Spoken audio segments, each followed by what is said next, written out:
செங்கல்பட்டு மாவட்டம் தாம்பரம் அருகே கழிவுநீர் சேமிப்பு தொட்டியில் உள்ள தண்ணீர் மழைநீர் ஓடைக்கு வருவதால் மக்களின் வாழ்வாதாரம் பாதிக்கும் நிலை ஏற்பட்டுள்ளது. 37வது வார்டு சுடுகாட்டு பகுதி மைதான கழிவுநீர் தொட்டி அருகில் உள்ள மழைநீர் வடிகால் ஓடைக்கு ராட்சத பைப்புகள் மூலம் தண்ணீர் இறைக்கப்படுகிறது. இதைத் தொடர்ந்து மழைநீர் வடிகால் செம்பரம்பாக்கம் ஏரியில் கலப்பதால் நிலத்தடி நீர் பாதிக்கும் நிலை உள்ளது. ஸ்டாலின் மாடல் அரசின் அதிகாரிகள் உடனே சீரமைக்க வேண்டும் என பொதுமக்கள் வலியுறுத்தினர். தஞ்சாவூர் மாவட்டம் கோட்டாக்குடி பண்ணைவயல் கிராமங்களில் நேரடி நெல் கொள்முதல் நிலையங்களில் கொள்முதல் தடைப்பட்டுள்ளதை தமிழக காவிரி விவசாயிகள் சங்கத்தின் பொதுச் செயலாளர் PR பாண்டியன் நேரில் பார்வையிட்டார். அதன் பின்னர் செய்தியாளர்களை சந்தித்த அவர், பட்டுக்கோட்டை அருகே கார்காவயல், பண்ணைவயல் உள்ளிட்ட பகுதிகளில் நேரடி நெல் கொள்முதல் நிலையங்களில் கொள்முதல் தடைப்பட்டுள்ளதை தொடர்ந்து 10,000 நெல் மூட்டைகள் கொள்முதலுக்காக தேக்கமடைந்துள்ளதாகவும் அதனால் விவசாயிகள் பாதிப்படைந்துள்ளதாகவும் தெரிவித்தார். பட்டுக்கோட்டை கார்காவயல், பண்ணைவயல் உள்ளிட்ட பகுதிகளில் ஒரு நேரடி நெல் கொள்முதல் வாயில்களில் 10,000 மூட்டை கொள்முதல் செய்வதற்காக காத்து கிடக்கிறார்கள். அறுவடை செய்ய வேண்டிய பயிர்களும் வயலிலே நின்று கொண்டிருக்கிறது. இந்த நிலையில் கொள்முதலில் ஏற்பட்டிருக்கிற மிகப்பெரிய பின்னடைவு விவசாயிகள் மிக பெரும் பாதிப்புக்கு ஆளாகப் போகிறார்கள். எனவே தமிழ்நாடு அரசு ஒரு உயர்மட்ட குழுவை அனுப்பி வைத்து விரைந்து கொள்முதல் செய்வதற்கான நடவடிக்கைகளை துவங்க வேண்டும்.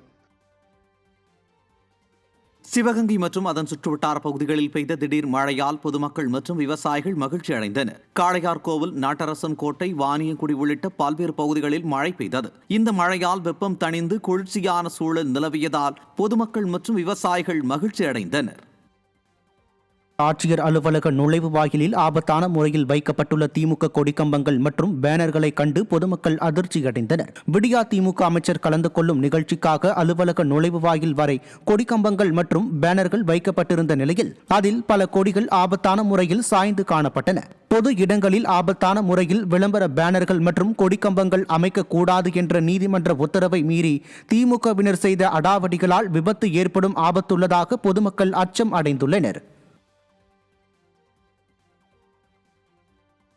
திண்டுக்கல் மாவட்டம் ரெட்டியார் சத்திரத்தில் சாலை விபத்தில் இளைஞர் உயிரிழந்த நிலையில் உயிரிழப்புக்கு காரணமான பேருந்து ஓட்டுநரை கைது செய்ய கோரி உறவினர்கள் சாலை மறியலில் ஈடுபட்டனர். தாடிக்கொம்பைச் சேர்ந்த திருமுருகன் இருசக்கர வாகனத்தில் சென்றபோது தனியார் பேருந்து மோதிய விபத்தில் சம்பவ இடத்திலேயே உயிரிழந்தார். விபத்து ஏற்படுத்திய ஓட்டுநரை கைது செய்யாததால் ஆத்திரமடைந்த இளைஞர்களின் உறவினர்கள் அரசு மருத்துவமனை முன்பு சாலை மறியலில் ஈடுபட்டதால் போக்குவரத்து பாதிக்கப்பட்டது. நீலகிரி மாவட்டத்தில் தொடர் விடுமுறையை ஒட்டி சுற்றுலா பயணிகள் அதிகளவில் குவிந்ததால் போக்குவரத்து நெரிசல் ஏற்பட்டது. கடந்த 3 நாட்களாக உதகைக்கு வரும் சுற்றுலா பயணிகளின் எண்ணிக்கை அதிகரித்துள்ள நிலையில் கோத்தகிரி, கூடலூர் உள்ளிட்ட முக்கிய சுற்றுலா தல மையங்களுக்கு செல்லும் சாலைகளில் போக்குவரத்து நெரிசல் ஏற்பட்டதால் வாகன ஓட்டுநர்கள் அவதியடைந்தனர். விடியா திமுக ஆட்சியில் காவல்துறையினர் வாகன போக்குவரத்து சரி செய்யாமல் அலட்சியம் காட்டுவதால் இயல்பு வாழ்க்கை பாதிக்கப்படுவதாக பொதுமக்கள் குற்றம் சாட்டினர்.